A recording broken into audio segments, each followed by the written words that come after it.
कलातीत कल्याण कल्पांतकारी, सदा सज्जनान दाता पुरारी, चिदानंद संदो महोपापहारी,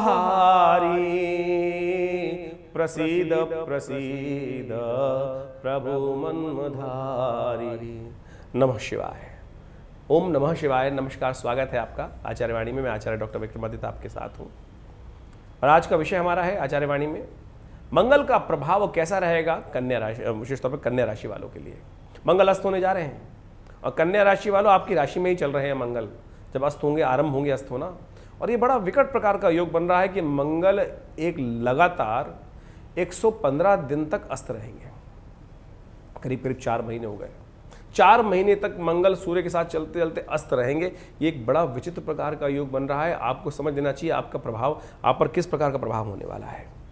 और यदि हम आपकी राशि के अनुसार से बात करें तो मंगल आपकी राशि के अनुसार से बड़े इंपॉर्टेंट भाव के मालिक हैं। अष्टम भाव और तृतीय भाव चल रहे हैं आपके विशेष तौर पर लग्न में ही मंगल। इस वक्त लग्न जब मंगल बदले हैं तो उस वक्त मंगल आपके विशेष तौर पर इसी लग्न प्रभाव में आपकी राशि में है। और इसके लगातार आगे चलते चलते मंगल जो है वो 4 राशि पार करेंगे, 4 राशियों में जाएंगे और अस्त स्थिति में ही जाएंगे। मंगल आमतौर पे हर ग्रह की अलग अलग अवस्था होती है कि सूर्य के जब सन्निकट आ जाते हैं तो ग्रह अस्त हो जाता है, और जब अस्त हो जाता है तो वो प्रभावहीन, कम प्रभाव उसका कम हो जाता है, उसका प्रभाव कम हो जाता है। मंगल का विशेष तौर पर 17 अंश, सूर्य के 17 अंश के सन्निकट आने पर उससे ज़्यादा पास आ जाएगा, 17 से जितना पास वो अस्त हो जाएगा। उसको विशेष तौर पर क्या है, आकाशीय मंडल में उसका प्रभाव कम हो जाएगा, वो सूर्य के सन्निकट आकर दिखना बंद हो जाएगा, उसका प्रकाश कम हो जाएगा। इसको ऐसे समझ लीजिए कि आप रात में दिया जलाते हैं, छोटा सा एक दिया या छोटा बल्ब जलाते हैं तो उसका प्रभाव आसपास को उजाला कर देता है। अंधेरे होने पर उसका इतना प्रभाव हो जाता है। जैसे दिन होता है वो पता ही नहीं चलता दिया जल रहा है या नहीं जल रहा है, क्योंकि सूर्य इतना बड़ा प्रकाश अपना दे रहा है, तो उसके समक्ष जाके सब बड़े से बड़े व्यक्ति, बड़े से बड़ी चीज निस्तेज हो जाती है। तो ये है अस्त होने का मतलब, यानी निस्तेज हो गया है। मंगल है कौन, ये भी आपको समझना चाहिए आपकी राशि के अनुसार से कि मंगल का प्रभाव क्या है आपकी राशि के। जैसे हमने कहा कि आपके अष्टम भाव का स्वामी है और आपके तृतीय भाव का स्वामी है। तृतीय भाव का तो कारक भी माना जाता है कई जगहों पर उसको। और मंगल ऐसे में अस्त हो जाने के कारण से कई सारी प्रभाव उत्पन्न कर सकता है। वो सब चीज़ें नेगेटिव रहेंगी और उन सब किन किन क्षेत्रों में प्रभाव उत्पन्न करेगा। मंगल कन्या राशि में चलेंगे। अब सब कब 24 सितंबर को अस्त होंगे। मंगल 24 सितंबर को अस्त होंगे करीब करीब शाम को 5:30 बजे, और 16 जनवरी को रात को 9:54 तक अस्त रहेंगे। और इस समय में करीब 115 दिनों में मंगल 3 राशि में चलेंगे, 4 राशियों में चलेंगे। कन्या, तुला, वृश्चिक, धनु। कन्या आपकी लग्न राशि है, उसके बाद आगे द्वितीय भाव है, तृतीय भाव है, चतुर्थ भाव में जब तक आएंगे तब मंगल अस्त रहेंगे। अब ये इंपॉर्टेंट भाव समझ लीजिए, 4 भाव क्या क्या करने वाले। लग्न आप स्वयं, आपका अपना पर्सोना, आपकी अपनी पर्सनैलिटी, आप स्वयं, आपका शरीर, ये सब पे प्रभाव डालेंगे। मंगल अस्त हो जाएंगे और वहाँ चल रहे थे मंगल पराक्रम के स्वामी हैं, तो आपको थोड़ा सा इंट्रोवर्ट बना देंगे, थोड़ा सा आपको इन्फीरियरिटी कॉम्प्लेक्स की तरफ ले जाएंगे, आपके प्रभाव को कम कर देंगे, आपके व्यापार पे अशुभ प्रभाव उत्पन्न करना शुरू कर देंगे। आपके लकड़ी इत्यादि का यदि काम करते हैं तो वहाँ प्रभाव डालना शुरू कर देंगे, वहाँ पर आपके साथ दिक्कत कर देंगे। आपके अपने निजी संबंधों में विशेष तौर पर यदि हम बात करें कि आपके जो पेरेंटल साइड के संबंध हैं और या आपके कई संबंधों में विच्छेद लाने के योग, अननेसेसरी आपके अंदर ऐसी एंजाइटी ला देंगे कि वहाँ झगड़े हो जाएं, आपके सब रिलेटिव्स के साथ अननेसेसरी क्लैश करा दें। जब द्वितीय भाव में जाएंगे तो वहाँ पर विशेष तौर पर क्या कर देंगे, जिन जो शादीशुदा लोग हैं उनके परिवार के लिए कुछ अशुभ करने के योग दे देंगे, आपके ससुराल पक्ष के लिए बहुत अशुभ करने का योग दे देंगे साथ साथ। और एक बात आपको ऐसा बना देंगे कि आपको जैसे आप कई लोगों का इच्छा होती है ना कि लोगों की सेवा कर दूं, काम कर दूं, आप सेवा भाव से दूर हो जाएंगे। आपको लगेगा ये स्वार्थी है, इसकी सेवा करनी बेकार है। ऐसे ऐसे भावहीन भाव मन में आने शुरू हो जाएंगे, नेगेटिविटी उत्पन्न करना शुरू कर देंगे। हर एक के नेगेटिव प्रभाव आपको ज्यादा दिखने शुरू हो जाएंगे। द्वितीय भाव विशेष तौर पर मृत्युकारक भी भाव मार्केज का भाव माना जाता है। तो ऐसे में विशेष तौर पर ध्यान रखने की जरूरत है। आपके भाइयों के लिए आपके ग्रह अशुभ हो जाएंगे। ऐसे में बहुत सावधानी के साथ आपको ध्यान रखना पड़ेगा कि कहाँ क्या कुछ प्रभाव मंगल उत्पन्न करने के योग दे रहे हैं। तो बड़ी सावधानी के साथ ध्यान रखने की जरूरत है। और यहां रहेंगे 3 अक्टूबर से लेकर, जब ये सब भाव बताई हमने, 3 अक्टूबर से लेकर 17 नवंबर तक। तो आपको इन सब चीज़ों में, क्षेत्रों में विशेष तौर पे ध्यान रखने की ज़रूरत है।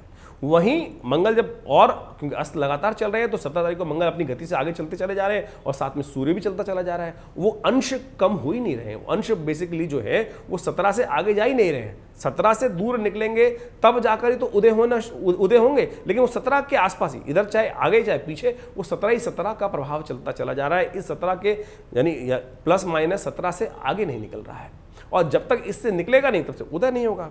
ऐसे में 17 नवंबर के आसपास अपनी स्वयं की राशि तृतीय भाव में पहुंच जाएंगे आपकी राशि के अनुसार से। वो पराक्रम का भाव है, भाई का भाव है, मित्र का भाव है, पार्टनर का भाव है। इन सब चीज़ों में अंदर जो काम कर रहे हैं पार्टनरशिप में, कहीं ना कहीं कुट लगाने के योग दे देंगे। आपके हिम्मत वाली जगह वो कम करना शुरू कर देंगे अननेसेसरी। जैसे आप पहले दबंग व्यक्ति आपकी पर्सनैलिटी रही होगी, आपकी विशेष तरह बात कर रहे हैं कि अरे कुछ भी कर लेंगे, हम समझ लेंगे, उस टाइम पे आप कहेंगे अरे छोड़, रुक भाई, छोड़ दे, जाने दे।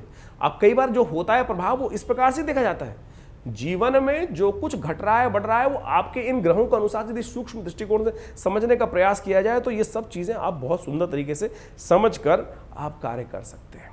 तो ऐसे में मंगल का विशेष तौर पर आपको ध्यान रखना पड़ेगा। अपने रक्त संबंधित बीमारी, जो विशेष तौर पर लिवर संबंधित बीमारियां, वो आपको परेशान कर सकती हैं। ऐसे में स्किन संबंधित बीमारियां परेशान कर सकती हैं ऐसे समय में, जब मंगल आपका विशेष तौर पे 17 नवंबर से लेकर यदि हम बात करें 28 दिसंबर तक, तो ऐसे में ध्यान रखिएगा बहुत ज़्यादा गर्म तासीर की चीज़ें ना खाएं। वजन का ध्यान रखें, वजन बढ़ाने के योग दे सकता है, ऐसे में आलसी बना सकता है। ऐसे में आपको काम, मौसम परिवर्तन की तरफ जा रहा होगा थोड़ा सा, क्योंकि उत्सव के दौरान भी चल रहे होंगे, दिवाली वगैरह सब उन दिनों आ रही होगी, शादियों का मौसम आ गया होगा, तो कुछ ज़्यादा खाना खा लेंगे, तो कैलोरीज का ध्यान रखते हुए आपको काम करने की ज़रूरत है। ये सब चीज़ें हम ग्रह के प्रभाव से समझाने का प्रयास कर रहे हैं कि क्या क्या प्रभाव आपके जीवन में ग्रह डाल सकता है, तो उन सब क्षेत्रों में आपको ध्यान रखने की ज़रूरत है। उपाय यही है कि इन सब चीज़ों जो हम बता रहे हैं इनको थोड़ा ठीक करने का प्रयास कर लीजिए। इनको ठीक कर लेंगे तो बहुत सुंदर तरीके से इसका प्रभाव उत्पन्न। ये तो मैं गोचर के हिसाब से हम आपको बताने का प्रयास कर रहे हैं कि हम तो, क्योंकि हमें नहीं पता कि आपकी जन्मपत्री में मंगल क्या चल रहा है, किसकी दशा चल रही है, मंगल कहाँ बैठा हुआ है, नवांश में कहाँ पर है, मूल कुंडली के अंदर किस प्रकार से कितने अंश का लेख वहाँ पर बैठा हुआ है, कितना शुद्ध है, किस शुभ ग्रह के साथ है, पाप ग्रह के साथ है, क्या प्रभाव है। लेकिन गोचर में जो हमें समझ में आ रहा है आपकी राशि के अनुसार से या आपकी लगन के हिसाब से, आप जैसा भी समझ लें उसके अनुसार से उसका प्रभाव उत्पन्न करने के योग दे सकता है। तो इस बात को आप समझने का प्रयास कीजिएगा, इसमें बहुत ध्यान के कार्य करने की जरूरत है। और विशेष तौर पर जब मंगल आगे बात करें 28 दिसंबर के बाद जहां जाएगा, वो जमीन, जायदाद, मकान, सुख, वाहन, इन सब संबंधों में कुछ ना कुछ कष्ट ना देते, ऐसा ध्यान रखते हुए ध्यान रखने की जरूरत है बहुत ज्यादा। अब इन सब कष्टों को ठीक रखने के लिए क्या क्या उपाय किए जाए, हमारी मति के अनुसार से सबसे श्रेष्ठ उपाय हम आपको एक बता रहे हैं। पीपल के पत्तों की एक माला बनाकर हनुमान जी को मंगल और शनिवार को अवश्य अर्पित कर दिया कीजिए। हनुमान चालीसा का पाठ नित्यप्रति करें, ये बहुत सुंदर उपाय है। इसको कर कर आप बहुत सुंदर तरीके से कष्टों को दूर कर सकते हैं। सुंदर उपाय आपको कर लेने चाहिए। देखिए, मंगल विशेष तौर पर बहुत एक मंगल शुभ ग्रह है। मंगल का मतलब ही शुभ है, मंगल का मतलब अशुभ नहीं है। मंगल को कई लोग कहते हैं मंगल अशुभ ग्रह है। अभी हम एक जगह कुछ वार्ता चल रही थी, तो एक महान पंडिताइन जी ज्योतिषी बैठी हुई थी, अपने आप को प्रकांड पंडित ज्योतिषी समझ रखी थी, और वो कह रहे थे कि आपका ग्रह जब अशुभ हो तो आपको पूजा नहीं करनी चाहिए, मंगल अशुभ हो तो हनुमान चालीसा का पाठ नहीं करना चाहिए। बोले भैया हेमालिनी का नाम ले लेते हैं, या आप ज्योतिषी महारानी जी आपका नाम ले लेते हैं। अरे भाई, क्या मूर्खतापूर्ण काम ज्योतिष के क्षेत्र में आके लोग ऐसे लोग ज्योतिष के क्षेत्र में घुस गए हैं कि जिनको ना कुछ आता ना कुछ जाता, और ज्योतिष का सत्यानाश करने के लिए अपनी विवेचना रहित होकर, ज्ञान रहित होकर आज अपने ज्ञान को पता नहीं क्या कर रहे हैं। तो आप समझें, मंगल है कौन?